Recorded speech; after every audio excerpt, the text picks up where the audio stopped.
Salam damai sejahtera bagi Bapak, Ibu, dan Saudara dimanapun berada. Selamat Hari Pendidikan Nasional.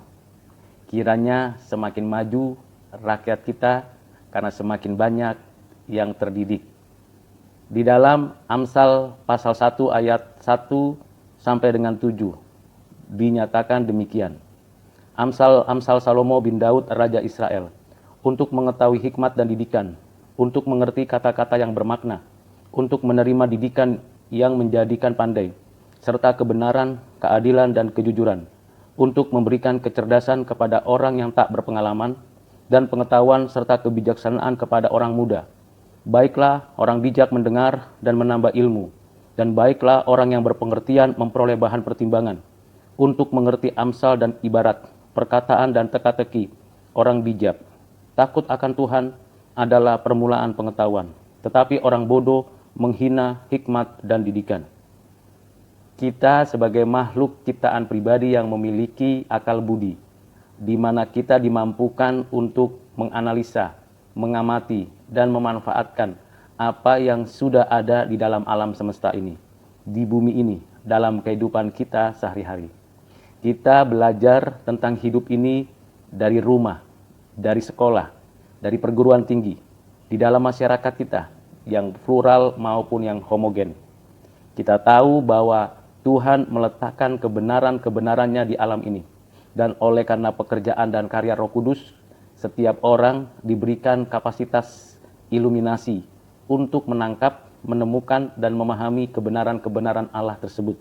Sehingga terumuslah sebuah prinsip konsep teori, baik yang secara langsung maupun tidak langsung, menjadikan itu sebagai bagian daripada pengertian dan pengetahuan untuk membentuk sebuah teknologi, baik teknologi tradisional, modern, maupun teknologi digital. Bapak, Ibu, Saudara yang kekasih di dalam Tuhan, di dalam Amsal ini jelas didorong oleh Tuhan kita untuk mengetahui hikmat dan didikan. Dari mulai sekolah PAUD, taman kanak-kanak, sekolah dasar, sekolah lanjutan tingkat pertama, sekolah lanjutan atas, dan juga perguruan tinggi. Kita diberikan asupan pengetahuan oleh guru-guru kita, para dosen, para pengajar, para pendidik. Bukan saja pengetahuan mereka yang kita terima, kita juga menyaksikan teladan hidup mereka, kegigihan para guru, para dosen, para pengajar, para pendidik. Terlebih khusus kita bersyukur karena ada orang tua kita yang secara langsung dan tidak langsung memberikan kepada kita didikan yang baik, yang benar, yang adil, yang suci, agar kita mengerti arti hidup ini. Dengan kita mendapatkan hikmat dan didikan dari guru-guru kita, kita memiliki hati yang bijaksana, dapat mengambil keputusan dengan tepat, sehingga kita tidak terjebak pada kebodohan, pada ketidakbenaran, pada ketidakadilan, atau ketidaksucian. Kita berjuang bersama-sama, bergerak maju untuk mengelola bumi ini, untuk menata kehidupan kita supaya semakin beradab, supaya kita betul-betul menggunakan rasio kita di dalam memahami akan realitas hidup ini. Mari kita belajar menerima didikan agar kita pandai, bukan hanya IQ kita, tapi juga EQ kita, spiritualitas kita, bahkan kehendak kita makin cerdas, dapat menentukan dan memberikan keputusan mana yang benar, mana yang salah, mana yang baik, mana yang jahat, dan mana yang bernilai dan mana yang hina. Dengan demikian kita mendapatkan kemampuan untuk kehidupan kita agar membangun pengalaman-pengalaman yang indah, pengalaman-pengalaman yang mulia bagi kita, bagi keturunan kita, bagi bangsa kita. Mari kita belajar mendengar, belajar memahami teks yang ada dalam setiap buku, jurnal, artikel, semua hal-hal yang berkaitan dengan berbagai pengetahuan yang baik, yang benar, yang suci, yang adil, yang mulia, yang agung. Pikirkanlah itu. Dengan demikian kita mendapatkan asupan pemahaman yang baik.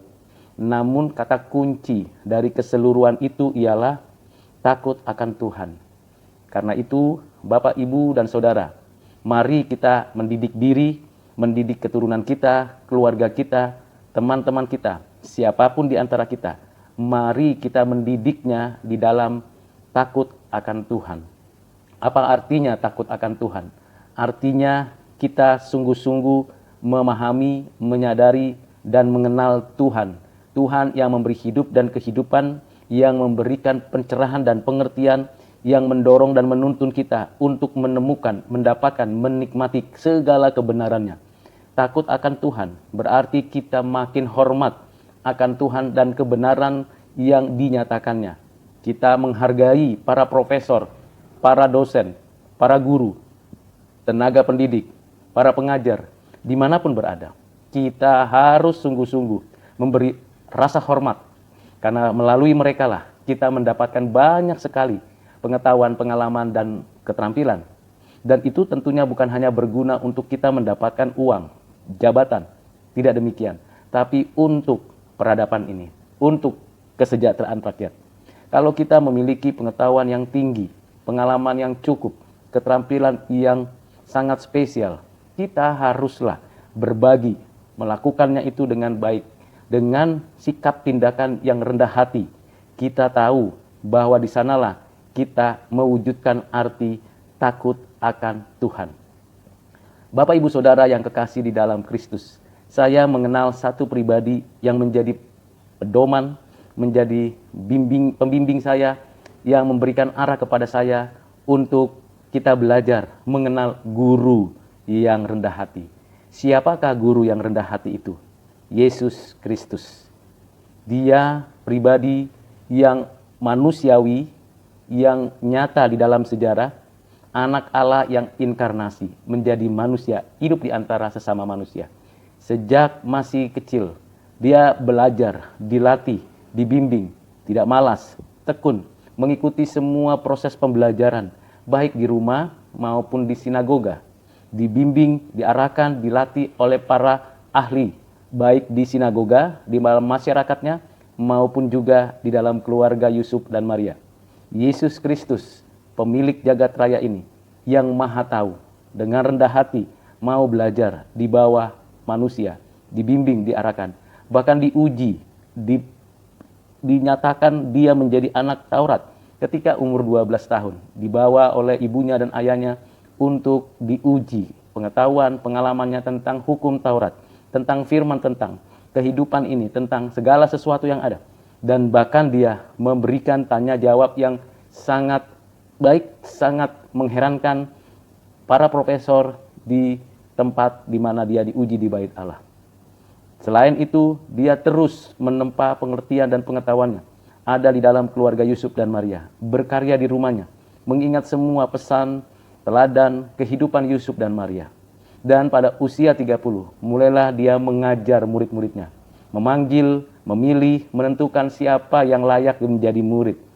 Tuhan memilih murid-muridnya, pengajarannya untuk semua orang.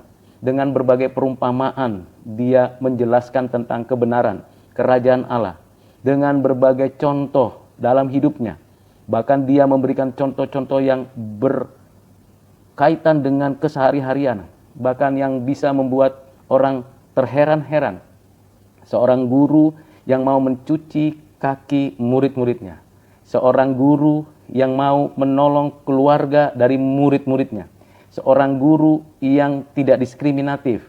Dia bukan nelayan, dia seorang anak tukang kayu yang memilih nelayan, pemungut cukai, bahkan ahli di dalam bidang-bidang keagamaan. Dia memilih murid-muridnya untuk dididik, dilatih, dibimbing. Semuanya disamakan. Dia melatih banyak orang, memberikan pertanyaan yang sangat kritis terhadap kehidupan ini. Dia memberikan argumentasi-argumentasi yang rasional, yang logis, yang objektif, yang komprehensif. Itulah guru yang rendah hati. Guru yang tidak pernah menyalahkan muridnya, tetapi mendidik muridnya. Kalaupun ada teguran, ada koreksi, itu diberikan solusi oleh dia. Inilah guru yang rendah hati, Yesus Kristus. Karena dia takut akan Bapanya. Arti takut bukan karena diancam atau karena dia khawatir akan sesuatu yang lain yang merugikan dia. Tidak demikian. Arti takut di sana adalah respect, rasa hormat, menghargai. Karena dia tahu bahwa dia diutus oleh Bapanya dan mau mengajarkan segala yang diajarkan Bapanya segala kebenaran yang ada padanya, yang dinyatakan Bapanya kepadanya. Inilah guru yang rendah hati. Bahkan sampai di atas kayu salib pun, dia tetap mendidik, mengajar, mengarahkan, membimbing, memberikan contoh, memberikan teladan, memberikan pertanyaan, memberikan pernyataan kepada banyak orang. Bahkan setelah dia bangkit, dia pun terus mengajar, mendidik tentang kerajaan surga, tentang kebenaran, tentang kehidupan ini, di sini dan nanti. Tidak ada waktu baginya untuk santai. Inilah guru yang sesungguhnya. Bapak, Ibu, Saudara yang kekasih di dalam Tuhan, di Hari Pendidikan Nasional ini, mari kita mengikuti jejak guru kita, Tuhan Yesus, untuk mendidik generasi di dalam kehidupan kita. Mendidik anak-anak kita, cucu kita, rakyat kita, mendidik orang-orang yang ada di sekitar kita, mendidik mereka di dalam kebenaran, berikan contoh, teladan, tutur kata, satu pengertian yang jelas, berikan perumpamaan-perumpamaan yang baik, ilustrasi-ilustrasi yang tepat, yang memberikan dorongan untuk kita mengenal siapa Tuhan, untuk kita mengenal siapa diri kita, untuk kita mengenal siapa sesama kita, dan untuk kita mengenal lingkungan sekitar kita. Dengan kita memahami keseluruhan itu, kita bergegas, bergerak, maju untuk peradaban bangsa, untuk kemajuan umat manusia. Janganlah kita tertinggal, janganlah kita menunda, dan jangan kita terlena. Mari terus maju, menatap masa depan yang penuh pengharapan. Dan tentulah kita tidak mau ada orang-orang yang bodoh, yang menghina hikmat dan didikan. Kita tidak mau ada generasi yang bodoh, yang menjadikan pengetahuan, pengalaman, pengertian itu menjadi digudangkan, atau dipeti emaskan, atau ditaruh di refrigerator di tempat almari es. Tidak demikian. Kita harus mengambilnya, kita harus membimbingnya, kita harus mendidiknya, supaya kita betul-betul meyakini bahwa takut akan Tuhan adalah permulaan pengetahuan. Bapak, Ibu, Saudara yang kekasih di dalam Tuhan, seringkali kita sebagai orang tua berjuang untuk anak-anak agar mengikuti keinginan kita. Harusnya siswa atau mahasiswa ini atau anak saya ini, seperti itu. Tapi tidak diberikan contoh dan teladan, tidak diberikan solusi yang baik, sehingga anak-anak belajar dengan rasa tertekan, dipaksa dengan arogansi orang tua, dipaksa dengan arogansi guru dan pengajar, dipaksa padahal kita tahu bahwa belajar itu harus penuh dengan kemerdekaan. Karena kebenaran itu memerdekakan, dan yang kita latih, didik itu adalah manusia yang membutuhkan kemerdekaan. Mari Bapak, Ibu, Saudara, kita memerdekakan mereka dari belenggu kebodohan, dari belenggu kejahatan, dari belenggu ketidakberdayaan untuk mengelola bumi ini. Semua ilmu pengetahuan, semua disiplin ilmu pengetahuan itu sama, setara. Sains, humaniora, sosial, seni, semua sama. Semua memiliki otonominya sendiri. Jangan paksakan anak-anak kita hanya mendedikasikan dirinya untuk kepentingan diri kita sendiri, untuk kepentingan guru, dosen, dan pengajarnya. Tidak demikian. Beri kebebasan, beri apresiasi, beri dorongan untuk bergerak maju, belajar bersama. Supaya kita tidak menekan anak-anak kita, orang-orang yang ada di dalam didikan kita. Tidak ada yang lebih unggul, tidak ada yang lebih tertinggi.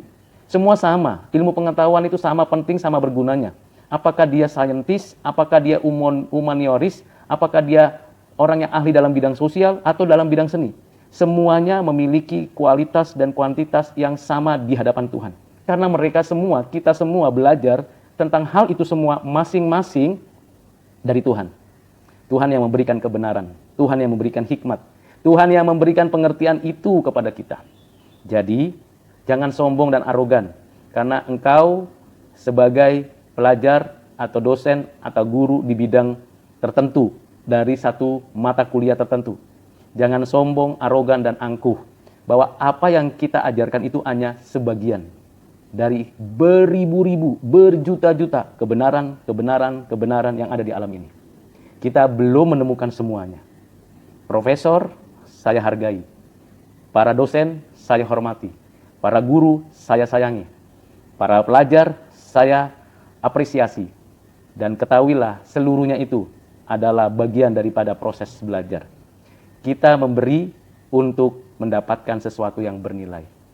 Kalaupun kita pandai, cerdas, berhikmat pada bidang tertentu, misalnya bidang teologi, filsafat, fisika, kimia, hukum, ekonomi, manajemen, seni, visual, fotografi, jurnalis, komunikasi, dan banyak lagi, itu berarti kita diberi kesempatan bertanggung jawab pada bidang ilmu kita, dan sekaligus pada saat yang sama, kita harus menghargai bidang ilmu yang lain. Sekali lagi, ini bukan hanya untuk saya, untuk Bapak Ibu, tapi untuk setiap generasi, untuk setiap guru, mahasiswa, siswa, para dosen, para pengajar, para pendidik, dimanapun saja berada. Hargai, hormati, dan bekerja sama satu dengan yang lain. Karena hidup ini adalah sebuah sistem. Hidup ini tidak terpecah-pecah, tidak terpisah-pisah. Sebuah sistem kehidupan yang ditata teratur oleh Tuhan. Yang teratur ini menjadikan kita harusnya indah, harmoni, bekerja sama, bergandengan tangan. Sehingga apa yang Tuhan kehendaki agar kita menjadi penata layan atas bumi ini, menggali temukan segala sumber daya alam, sumber daya manusia, sumber daya yang ada. Dengan demikian kita sejahtera di bumi ini. Mari kita tingkatkan proses belajar mengajar dalam masa pandemi ini. Dalam masa kuliah daring, sekolah daring, ibadah daring, apapun dalam konteks itu. Mari kita makin tekun. Mari kita serius. Mari kita sungguh-sungguh memanfaatkan momen-momen yang seperti ini. Jangan banyak mengeluh dalam proses belajar daring. Jangan banyak mengeluh dalam proses mengajar daring, mengajar mahasiswa, mengerjakan segala sesuatu. Mari kita lebih kreatif, lebih inovatif, lebih memanfaatkan semua teknologi yang ada. Kita harus belajar beradaptasi dengan situasi yang ada. Bapak, Ibu, Saudara yang kekasih di dalam Tuhan, sekali lagi, Tuhan berkata kepada kita, takut akan Tuhan adalah permulaan pengetahuan, tetapi orang bodoh menghina hikmat dan didikan. Mari kita belajar, terus belajar, dan belajar bagi kemuliaan Tuhan dan mengasihi sesama bagi kemuliaan Tuhan. Tuhan Yesus memberkati kita sekalian. Amin.